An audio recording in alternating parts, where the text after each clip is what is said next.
এই কেউ আসিস এদিকে আয়। এই বাইরে কোন বেয়াদবগুলোরা চিল্লাচিল্লি করতেছে বলতো? ম্যাডাম, ছাত্ররা কোটা বিরোধী আন্দোলন করতেছে।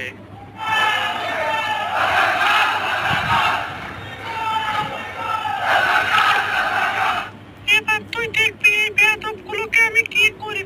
আমার রাইফেলটা দে তো। এই এখন কে কোথায় গেলি? সাহস থাকলে আমার সামনে এসে দাঁড়াতো দেখি। বাহ, তোর তো অনেক সাহস দেখতেছি।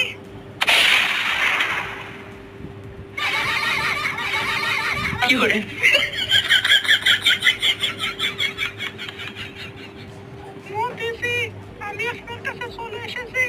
বাংলাদেশের মানুষ আমাকে তাড়া করেছে।